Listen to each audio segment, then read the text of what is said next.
Привет, друзья! По многочисленным вашим просьбам сегодня будет продолжение дегустации самой дешевой еды из супермаркета «Пятерочка». Продается эта еда под торговой маркой «Красная цена». Ну что ж, давайте выясним, что же скрывается за низкой ценой. Друзья, уже совсем скоро YouTube заблокирует на территории России, поэтому советую вам обязательно подписаться на мой Дзен-канал. Ссылка в описании. Сыр голландский. Основным компонентом в составе является молоко пастеризованное нормализованное. Также есть консервант, причем даже и не один. Масса этого сыра 360 граммов. Сыр голландский стоит 700 рублей за килограмм, здесь 360 граммов и обошлось в 252 рубля. Изготовлено в Московской области, поселок Томилино. На внешний вид сыр выглядит вполне нормально. Режется с трудом, довольно-таки твердый сырочек. По своей структуре действительно похож на классический голландский сыр. Сейчас попробую на вкус. Но вот по вкусу он на классический голландский сыр не похож. Все-таки есть отличия и в худшую сторону. Сама структура вроде бы сыра такая неплохая, но когда начинаешь жевать, какой-то, в общем, скрип на зубах ощущаешь, который не очень приятный. То же самое есть и у сыра российский, вот этого же производителя тоже вот какой-то скрип присутствует. По запаху этот сыр особо ничем не пахнет, никакого, в общем, ярко выраженного сырного запаха у него нету. Но самое главное, конечно же, то, что у него и состав не очень натуральный, и вкус тоже, скажем так, не супер приятный. Каша гречневая с говядиной по-домашнему. Масса 340 граммов. В составе больше всего крупы гречневой. Также есть говяжий жир и говядина. Каша по-домашнему, стоимость 45 рублей 99 копеек. Адрес производства: Орловская область, город Мценск.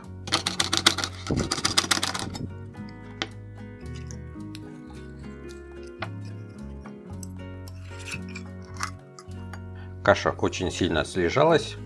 Сейчас я ее немножечко разомну и разогрею. Разогрел эту кашу пару минут в микроволновке. Она хорошо прогрелась. В запахе чувствуется в основном гречневая крупа. То, что тут есть мясо, по запаху вообще никак не ощущается. Попробовал. В общем, в нескольких местах попробовал. И нигде не ощутил наличие мяса. Его нету ни в запахе, ни во вкусе, ни визуально. То есть мяса здесь вообще нету. Хотя в составе было написано, что оно должно быть. Также написан говяжий жир. Но вот, скажем так, жира положили сюда тоже немного. В общем, на 45 рублей я считаю, что это не тянет, потому что мяса здесь нету, жира говяжьего здесь практически нету. Одна, в общем, вареная гречка. Ну, гречка сварена так средненько, она не супер рассыпчатая, но и не особо ее переварили.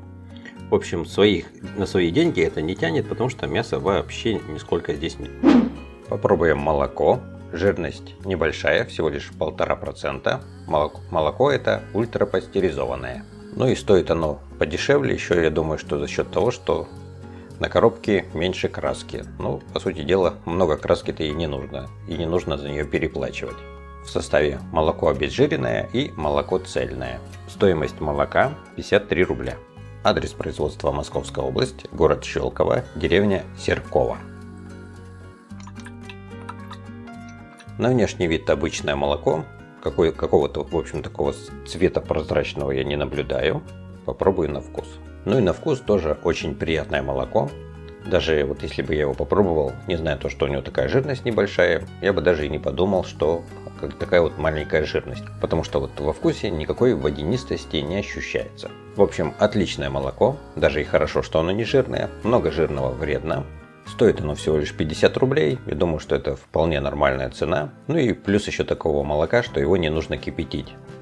Колбаса классическая, масса 350 граммов. Это мясосодержащий продукт.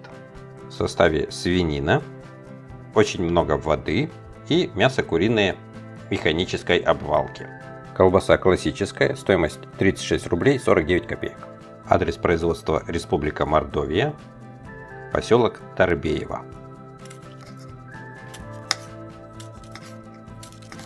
Запах от этой колбасы идет неприятный и совершенно никакого аппетита не вызывает запах этой колбасы.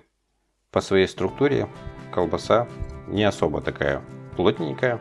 Вот так вот можно легко размазывать даже эту колбасу, как паштет.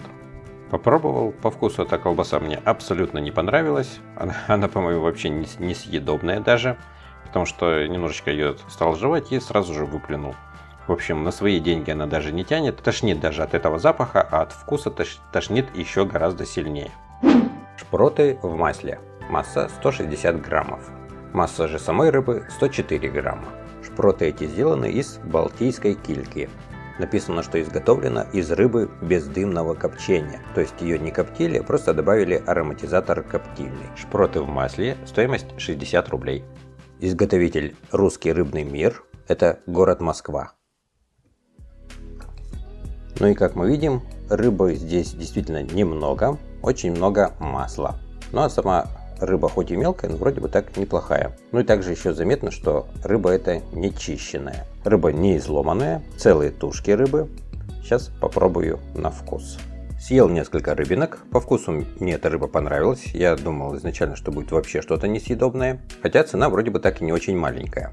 60 рублей за 100 граммов шпротов, потому что тут их 100 граммов, а остальное все это масло. Это, скажем так, ну не супер дешевая цена. Рыба, конечно, супер мелкая, но по вкусу она нормальная.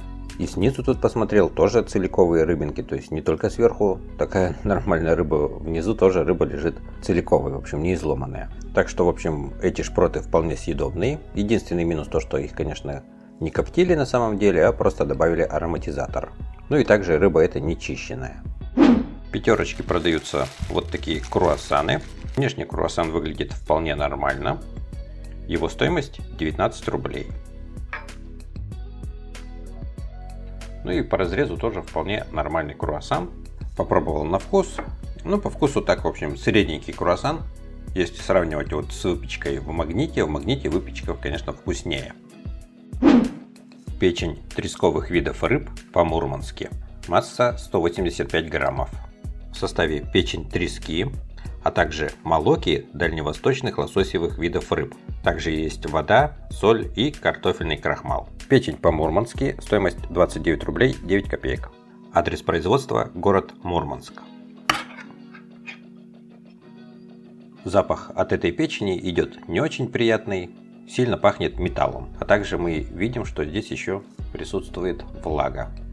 Проверим на густоту. В общем, это что-то типа как паштет. Самой печени во вкусе здесь не очень ощущается, да и печень трески она очень жирная. Ну а здесь даже и то, что какая-то вот есть жирность, этого не чувствуется. Скорее всего, что в составе печени немного, а в основном вот одни молоки. Но присутствует небольшая горчинка. Вот. Ну и также еще остается послевкусие чего-то такого металлического. И вкусовые качества, в общем, не очень приятные, скажем так. Второй раз я бы такую не стал покупать. Не очень мне понравилась эта печень. Рулет бисквитный, клубника. Состав, как мы видим здесь, довольно-таки длинный. Очень большое количество различных добавок с индексом Е. Хоть он и клубничный, но в составе есть еще пюре яблочное. Клубника тоже есть замороженная. Глазурь здесь из ненастоящего шоколада, потому что присутствует заменитель масла какао. Ну и консервант, в общем. Полный набор всего вредного присутствует в этом бисквитном рулете. Масса 200 граммов. Рулет бисквитный, стоимость 32 рубля 99 копеек. Произведено в Московской области, город Раменское. Внешне этот рулетик смотрится очень аппетитненько. Сделано, в общем, красиво. По разрезу мы видим, что клубники здесь не очень большое количество, но еще есть какой-то крем белого цвета. Ну а сам бисквит такой довольно-таки пышненький. Попробую на вкус. По вкусу рулетик мне этот понравился. Хорошо, что и начинки здесь немного, приторности особо большой нету. Чувствуется, что он какой-то пропитанный, в общем, не сухой сам бисквит. В общем, вкус нормальный, но, конечно, состав не очень хороший. Поэтому главное этим рулетом не злоупотреблять. Попробуем жареный миндаль. Масса упаковки 100 грамм. Стоимость миндаля 126 рублей 99 копеек. Изготовлено в Московской области, городской округ Подольск. Вот такие вот участки. В миндале вот всегда есть вот такие штуковины. Жучки, что ли, его грызут или кто-то там еще. В общем, не знаю почему. Ну, в общем, сколько раз я миндаль не покупал, все время присутствуют вот такие вот какие-то... На упаковке написано, что этот миндаль жареный. Но оказалось, что этот миндаль не жареный, а просто сушеный. По степени свежести он вполне нормальный. И по вкусу он тоже мне понравился, но только что не жареный. Но с другой стороны, не жареный и полезнее. Но я все-таки хотел купить жареный. Ну и по цене, я думаю, что он стоит примерно столько же, как и вот если его покупать на развес в каких-нибудь ларьках. Он там тоже стоит примерно 1200 рублей за килограмм. Поэтому я бы не сказал, что он какой-то супер дешевый. Вермишель быстрого приготовления с говяжьим бульоном. Масса 60 граммов. Состав вполне обычный для такого продукта, он, конечно же, не полностью натуральный. Вермишель быстрого приготовления, стоимость 10 рублей 99 копеек. Внутри находится лапша и 2 пакетика с приправами и с бульонной основой. Залили кипятком, накрываем крышкой и оставляем на 5 минут. Лапша заварилась, теперь ее еще нужно перемешать. Видно, что лапша хорошо разварилась, пахнет лапша приятно. Сейчас попробую на вкус. Лапша это хоть и дешевенькая, но вполне съедобная. Конечно же, не хватает зелени, не хватает какого-нибудь там соевого мяса. Но если бы это все было, то бы она и стоила бы раза в 3-4 дороже. Конечно же, если взять, например, доширак, то он будет повкуснее. Поэтому, если вы хотите сэкономить, можно смело брать такую лапшу, вполне съедобная. Семечки жареные, масса 100 граммов. Изготовлено в Алтайском крае, город Барнаул.